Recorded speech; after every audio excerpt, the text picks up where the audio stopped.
I'm trapped within a spell, got me hypnotized. My lady supreme, the oneness of my dream. I wanna spend my whole life all with you. And oh, there's no girl alive that could ever compare with you. And everything that I have, I wanna share with you. I feel so alive since you came into my life.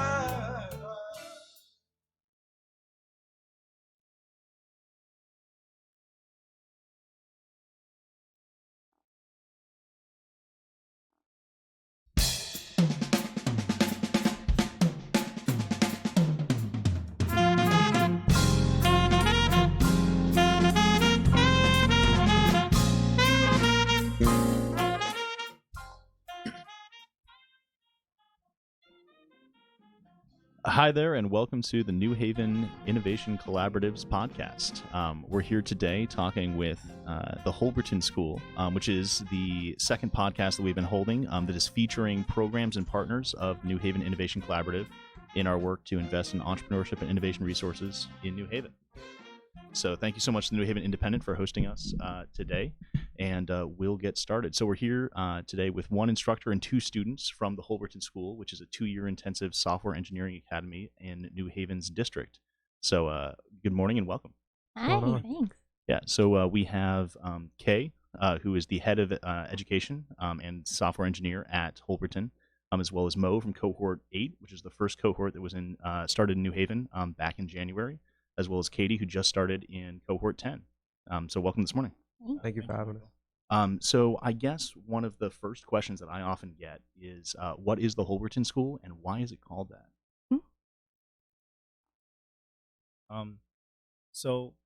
Holberton it's called Holberton because it's named after Betty Holberton, which is the first female programmer. So, like the first female programmer, like yeah, that first group. Yeah, it's basically the first, one of the first women to work on a programmable computer, and so that's why we named it after her, because she also made a huge impact in the space, and so that's why we named it after her. Oh, excellent. And so, when we were looking at the different programs, and David Salinas was very active in looking at some of these different models, one of the things that really stood out about the Holberton School is that it is not a boot camp. It is not this short introduction. It really is an intensive, long-term engagement to try to get somebody really top-notch job ready. And so I guess I'd love to start out by just asking Mo, after 9 months in it now, what is it like to be a student at Holberton? It was a different experience. Before Holberton, I was attending the University of Hartford. Mm-hmm. So that transition to a school where there's no teachers, no lectures, it's kind of it was brand new to me. 9 months in, it's been rigorous, intense, but it's been fun. Learned a lot. I've coded almost every day compared to when I was at college. You have other classes you have to attend, like psychology, writing, romanticism.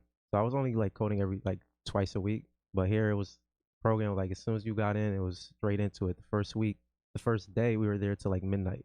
So it was fun. The whole process and just getting to the end. I can't wait for a year or two. And so one of the things that you just said is probably standing out to some listeners is a little strange. So Kay, could you talk a little bit about how the school works and what it means that there aren't professors, there aren't classes? Yeah. What is the education? Yeah, so it's very different from a traditional college, right? So in a traditional college, you have a teacher or a professor who goes to the classroom and then teaches the students. Whereas ours, it's a project-based peer learning environment where we basically teach our students how to learn, right? So our students come together as a group. They help each other. They support each other. They're given projects that they have to work on. Because as a software engineer, really that's how the field is. When you go into the space, the best software engineers are going to be the software engineers who can work together in teams, who can support each other, who can pick up a language or pick up some kind of technology and be able to move with it, right? So our system is basically a project-based peer learning environment where we bring students together. We give them these projects to work on. We also teach them to be professionals in terms of public speaking. So we have all these programs that kind of make them these awesome software engineers, but at the same time these awesome professionals out there. And so I think most people are familiar with like going to a lecture and then getting an assignment, and maybe it's a group assignment that they have to work on with other people.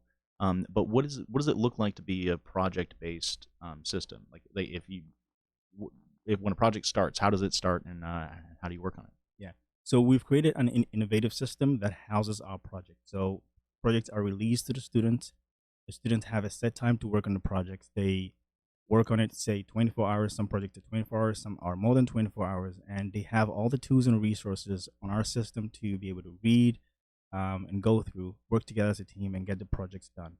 Now, when they are done with the project, the fact that you submit a project and you get 100% doesn't mean that you truly understand it. And so we have these days called peer learning days where students come together and they basically brainstorm, right? Now you've submitted the work, you've gotten the grade. Let's really prove that you understand it. So students go through the project and try to make sure that by the end of the day, every single person understands the very core concept that is needed by the software engineer.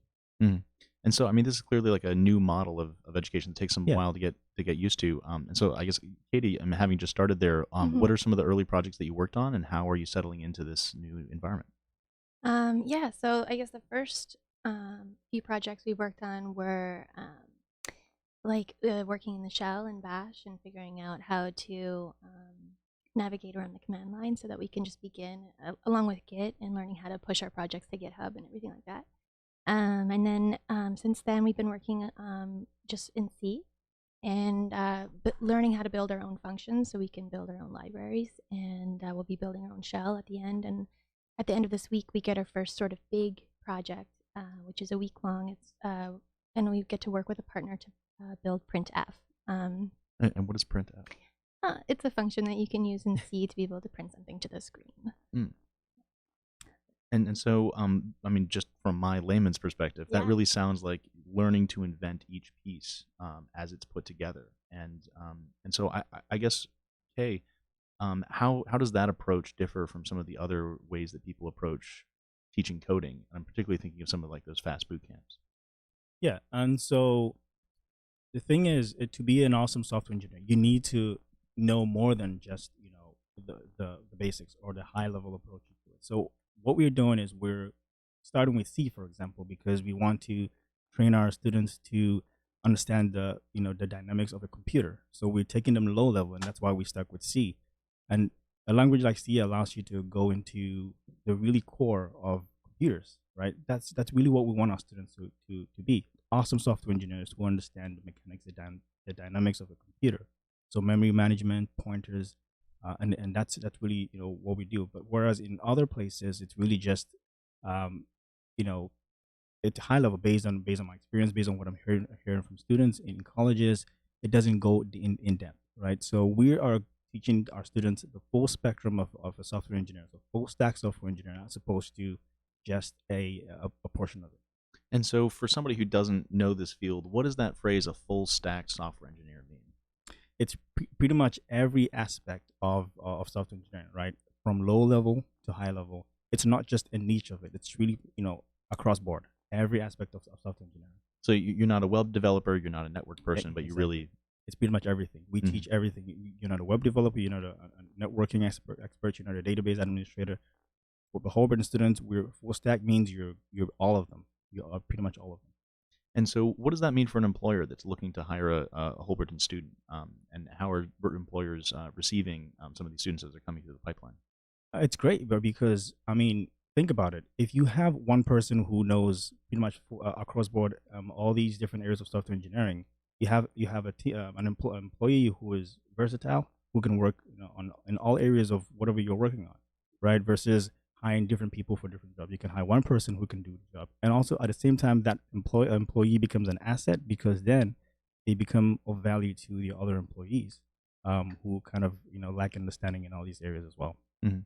And so you've talked about how the education itself is not just about the skills that are developed with coding, but how to work in teams, how to work in these companies.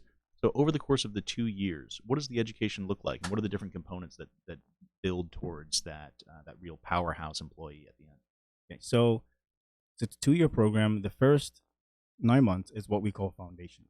Foundations. Yes, so they start with low-level programming, primarily in C, and then they move on to high-level programming, and then they build, project, with some of the high-level languages like Python. The high-level languages mainly in Python. That's the first 9 months. It goes through DevOps. They go through scripting. It's pretty much building their foundations to get them ready. Like, this is what you need to pretty much get your foot wet. And then in the second year, we have a career sprint, right? Because they're getting to the point where they're about to apply for jobs. And so we give them support in terms of resume writing, getting their LinkedIn ready. We encourage them to work on extra projects to add to their portfolio, building websites. They're also writing blogs and articles out there on what they're learning, and educating the public on basically what they've learned. And then they go into specializations. That's the remaining of the second year. Specializations. Yes, and so they can get to specialize in something that they truly connect with, and they spend the rest of the second year doing that. Mm-hmm. So there's those first 9 months that are foundations, and that's the low level and the high level languages. There's work experience. Yes. Is that on site or is that at a company? It's on site, and, Okay. and so that's workshops, really just to help the student their resumes. We bring in professional advisors, which is really these industry professionals who are out there working already with tons of years of experience. Really prep and mock interview these students, give them that practice that's needed to be able to apply for jobs. And so, I mean, this really sounds like a very, to me as a layperson, focused, workforce targeted program. One of the things that was really exciting to me in learning about the program, though, was that while it has this 0 to 60 workforce preparation, that the recruitment and the application process itself is very open and very inclusive in a way that allows for representation from minorities and women at rates that we really don't see in other types of computer science education. So actually, I guess, Mo, if you could talk a little bit about what it looks like to apply to the program and how that works, and what went into your decision to come to Holberton as compared to your other options. So around the time, I was actually looking at schools similar to Holberton. So there were some in California, but that was too far across the country, and some of the boot camps in New York, but they were too expensive, and it was also too far of a commute. So when my friend told me it was a New Haven Register post that Holberton was coming to New Haven, took that as an opportunity and applied. The application process, it kind of simulates kind of what you're doing already at Holberton, which is you're looking to find an answer, you're Googling, you're researching, and you kind of build on just trying to learn how to learn. So the application itself is it's project based in a similar way. So around that time, starts with the command line. You're building your own website, and really what it takes to do that is because we have some students from across the country, from like Utah, from Florida. So I guess to apply for the courage to just apply for the application really just takes curiosity, open mindedness, and yeah, it was really fun. I was having fun doing the application. That's good to hear. Kay, what are some of the other pieces of it that go towards that goal of allowing this opportunity to be available to anyone? Yeah, so in our program, we don't require any prior level of coding like experience. All the application is doing is testing for your ability to become a software engineer, right? Which is your willingness, your passion. You don't have to have the prior knowledge already. All you need to have is to have the passion, the grit, the willingness to be able to give it a try. Most people don't know until they try, right? So that's what the application is testing. It's blind application. We don't decide who is selected. What does it mean that it's blind? It's blind, which means we don't see who's applying and pick based on who they are, based on their color, or based on their race. It's completely blind. We don't have that information. All the application is testing is your ability to become a software engineer. So it's testing for a baseline of talent, and your willingness to keep going, your resilience. That's all it's testing for, right? So we're encouraging everyone to give this a try, because again, you don't know until you try. So And so I guess the final component of that is the income share agreement, so that the school itself is actually free to attend until you graduate. I don't know, if Katie, you could talk a little bit about how that might work, or Kay, we turn back to you as well. I think Yeah. Yeah, So okay. so accessibility is really a major part of what we're all about at Holberton, Mhm. right? And so it's because of that, our income share agreement that we're able to make this education attainable to pretty much people from all walks of life. And right? how does that work? So the way it works is it's no upfront tuition to apply and to attend. It's zero cost to apply and to attend. So for those 2 years, you're not paying anything. You're not paying anything. You're paying zero, and the student pays a portion of their salary once they start working and start earning a salary. So specifically, they pay 17% of their salary for 3.5 years or 42 months, and then that's it. No extra fees, no interest charge, and it's really this reason again. That's why we're able to make this kind of education accessible to all people from all walks of life, right? Versus having students trying to look for a high-paying job to be able to keep up with student loans, the high Mhm. student loans in, for example, a traditional college. And so that also gives the college an incentive to try to place students in high paying jobs in order to make that back for Holberton. Yeah, but the benefit of what we do is it really allows the student to be able to work in a career path that they want versus just looking for a job that's high-paying to be able to keep up with the loans. Mm. Oh, so if you go for a job that makes 60,000, you're paying dramatically less than if you go for some of the jobs that are out there for 80 or $100,000. Yeah, but it's also most importantly having a student pursue a career path that they want, Mhm. right? Versus just looking for any job that just pays you enough to be able to keep up with it, Yeah. right? Because it defeats the purpose. Spending all these years studying software engineering and just really looking for a job that just pays enough to be able to keep up with it. It's just it defeats the purpose. Mm. And so, I mean, what do you think some of the purpose is of Holberton? So first of all, we want to make sure that technology is available to people from all walks of life. We want to give this education to everyone, not just a group of people. Mhm. So diversity is very important to us because we believe that we need all these ideas from all kinds of people, and not just a group of people. Also, if you look at it, technology is pretty much in the way we live. It's at the very core of what we do, how we live, how we do everything, how we do business. Think about it. For example, the way we move around with Uber, the way we order food with Uber Eats. If you travel around the world, Airbnb, like just it's pretty much ingrained in every single thing we do. And so we think that because it's so much part of us, we want to create this opportunity out there. There is high demand for software engineers out there, and this demand is really pretty much opportunity for so many people.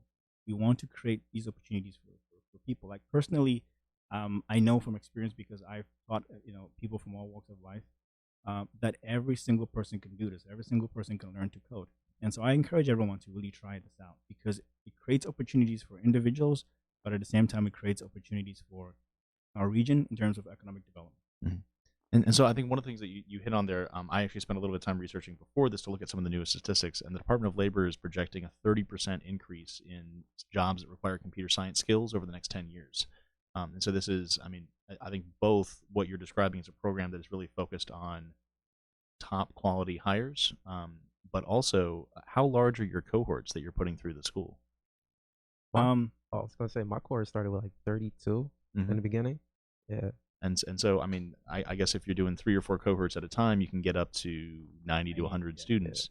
But that's not 30% of the state's jobs. And so, what are some of the ways that we can try to spread this message that computer science skills, um, at the full stack developer level, but also potentially at other levels, are going to be relevant?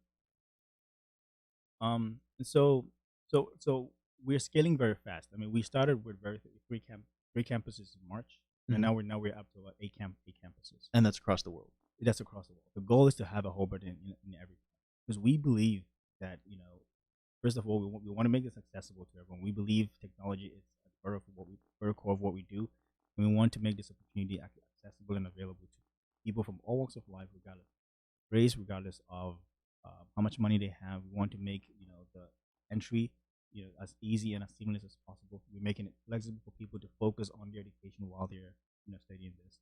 And we're scaling really fast, right? You can see Mhm. from our growth with 3 campuses in March, now up to 8. And so where are those campuses, and how does that model work? I mean, that's clearly adding a whole lot of people and doing a whole lot of instruction in a whole lot of different places. Yeah, so our founders in San Francisco are the ones doing these expansions, right? And so they're going around, traveling all around the world, spreading this, you know, this innovative, new education, and really just telling people about it. And when people, hear about it, they get excited, and a new campus springs up, right? And so it's been exciting to see, new campuses just form. We have, in San Francisco is our headquarters. We have one in New Haven. We have 3 campuses in Colombia. Um, we have one in Tulsa, Oklahoma, and we have new partnerships being built. Our founders are still in talks with lots of people, and Mhm. very soon we look forward to more. Yeah. So New Haven was the first satellite outside of San Francisco, and so I think that they're one of the things that I hear in fast scaling is like that's great news that people are excited, but I also am wondering like what are the risks that come with that. And so I think one of the ways to mitigate some of those risks, just as I'm brainstorming it, is to have really strong partnerships that root you into the institutions that are going to be hiring, the institutions that are going to be supporting, and also the communities that you're going to be finding students from. And so I was wondering if you could talk a little bit about what are some of the partnerships that Holberton New Haven has been building in New Haven and in Connecticut. Yeah. So for corporate partnerships, we have great partnerships with Sikorsky, Stanley Black and Decker, digital surgeons, for example, C-Click Fix, iDevices, just to name a few. And these corporate partners, while we don't place our student, these corporate partners are saying, okay, we're going to take a look at your students, and they're available for internships and potentially actually full-time jobs. Not just that, but also they provide us industry professionals from these companies to serve as professional advisors to our students, and they provide career help, they provide technical support as well. Mm-hmm.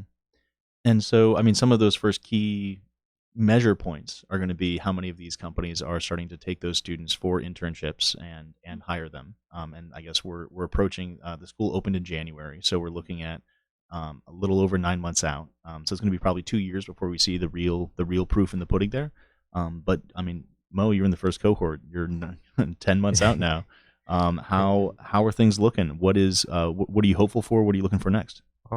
Right now we're wrapping up our portfolio projects. So those are projects we'll put on our resume to display to employers. Right, I plan on going straight into second year. So specialization, I plan on doing full stack web dev. So it'll be front end and back end of all aspects of web development.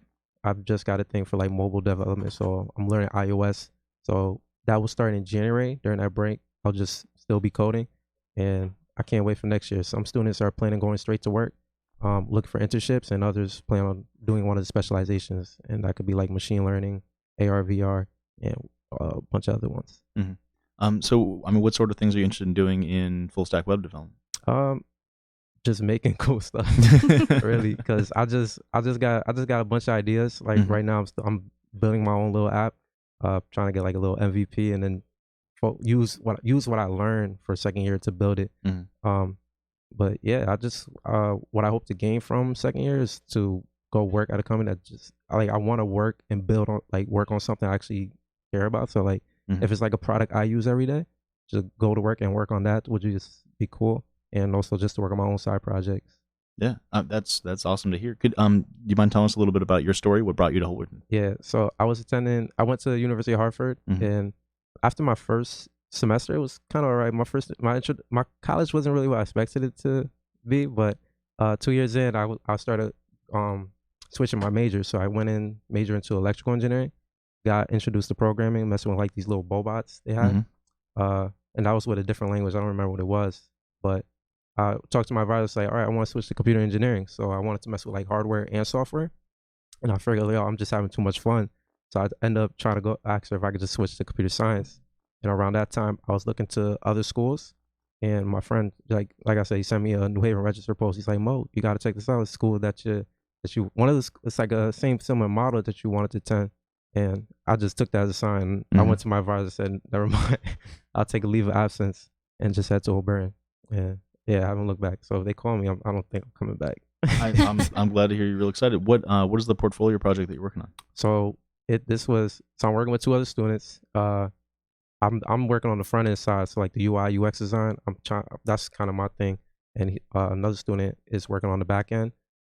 2 students are working on the back end, and so we have like this Wish Cosmos app. So like, just imagine being able to see what the world is wishing for. So users can go on, type in a wish, and you can hover over that wish. You can see the location of where the wish was where the wish was made, the name of the star, and what would what was it? Location.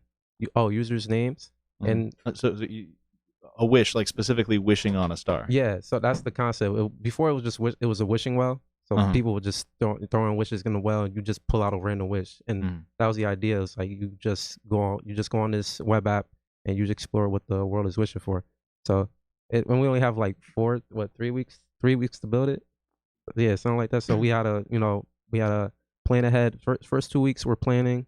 Right now we're in MVP stage, so we're trying to like get the bare minimum of the project, and then next week we're gonna wrap it up, build the final one, and then the final week is presentation. And all the students got like some really dope ideas. Like one of them was building like a color wheel.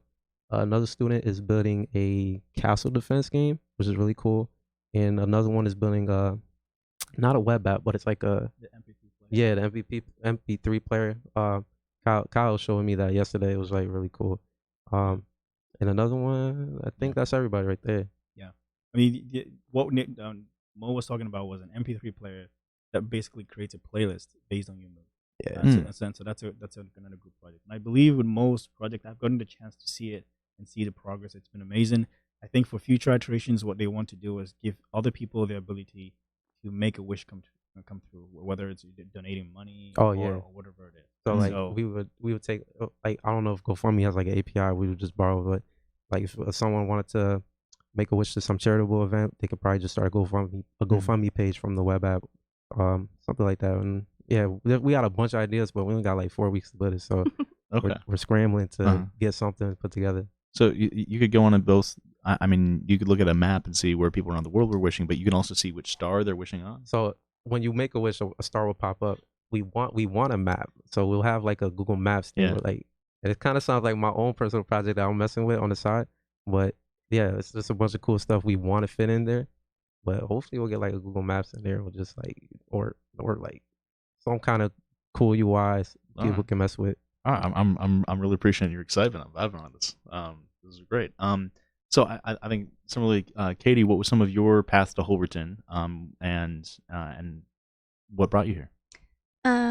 So when I first heard that Holberton was coming to New Haven, I got really excited. I love the concept of the way the curriculum is provided, and also the focus on the soft skills. I think that's so important, and I loved how Holberton just had like this sort of, I guess, like they really want their students to actually succeed. So they are really invested in each student, and I feel like that's like so important. They feel they really actually prepare you for work, whereas some of the other programs, you learn a lot, but you may not be prepared for actually working in the workplace and collaborating with others and sharing ideas and presenting them. So I thought that was really cool. My path before that, I was just, I think moved here about 7 years ago from Canada. And since then, just really been mom, like been at home with my 2 kids, raising them and doing some side coding projects on my own, like while they nap, like really casual. And just really realizing that I like had this like strong curiosity for programming and coding in general. My educational background before that was in health sciences. And so I ended up starting a little project with my friend Summer Poole, where we started teaching kids in an after-school program how to code. And a big part of that curriculum was also soft skills and teaching them social and emotional learning so that they can really learn how to learn. Because once you figure that out, you're able to really apply that to other areas of your life. And that's something, when I heard about Holberton, I thought, well, that's like really in line with like my focus right now and what, my friend and I are doing with Code Smash. And so I just thought like, oh, let me just apply. Like once my youngest got old enough to go to school, it's like, oh, I'm going to apply because I know there's like, it's a pretty intensive program. And like Mo, like I just loved the application process. It was so fun.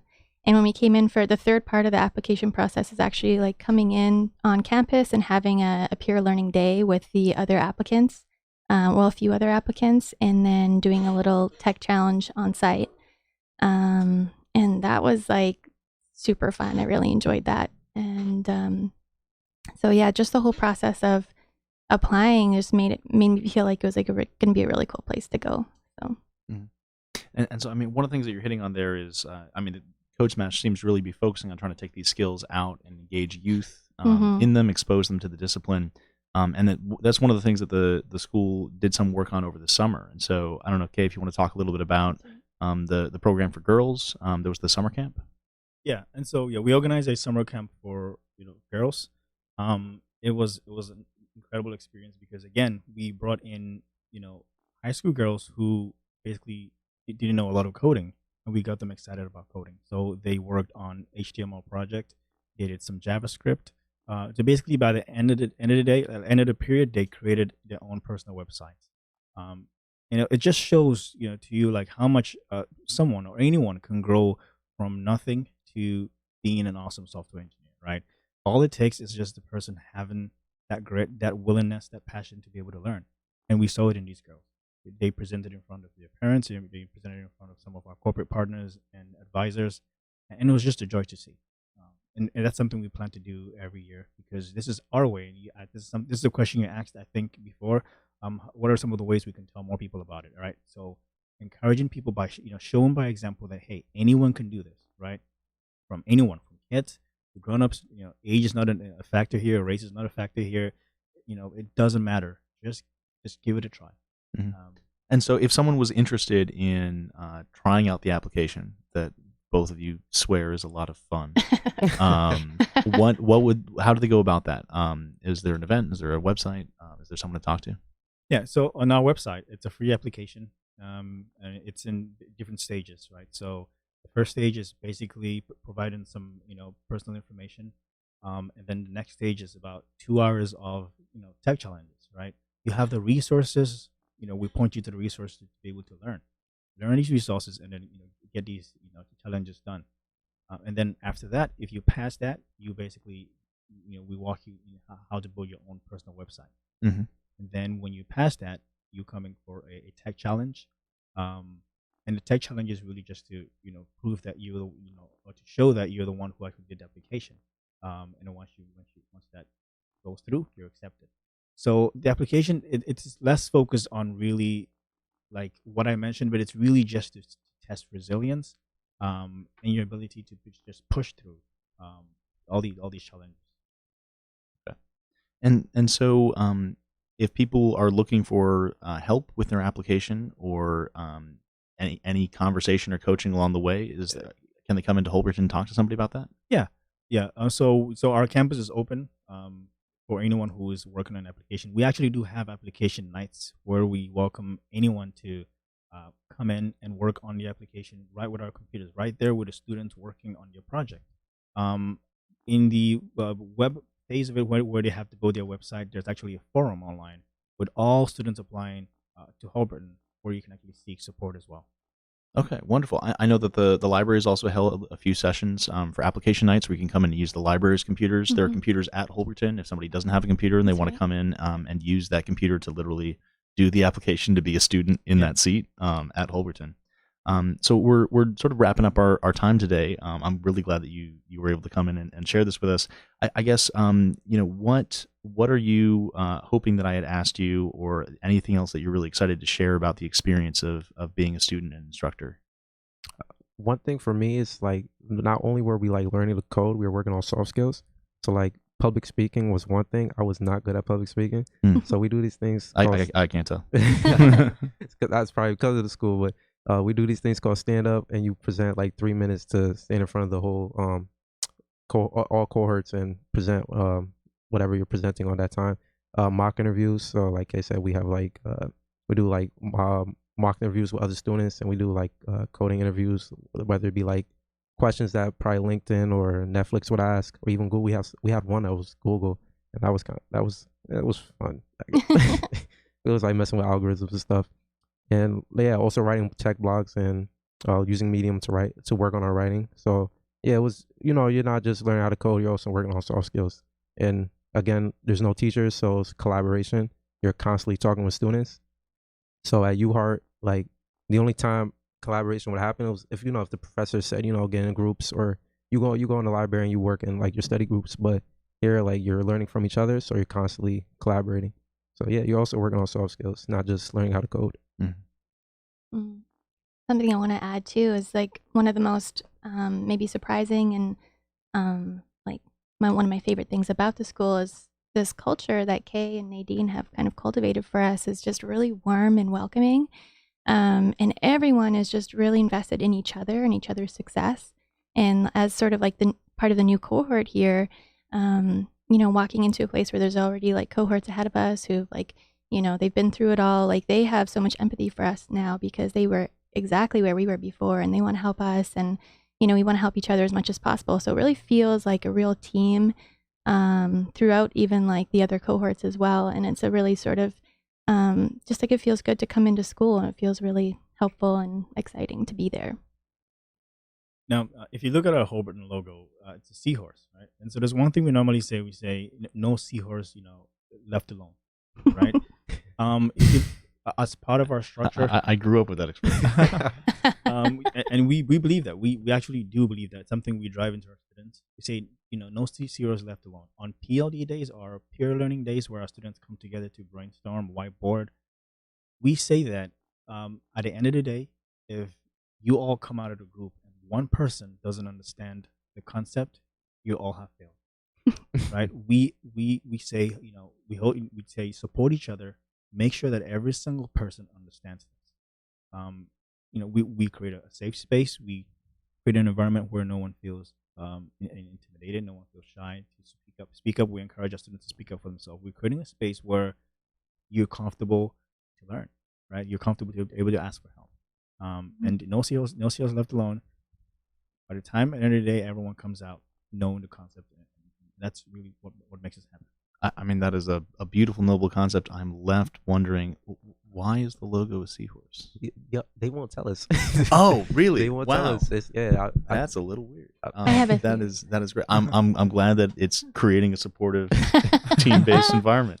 Yeah. So thank you so much for coming in today. So just so I get it right, is it holbertonnewhaven.com?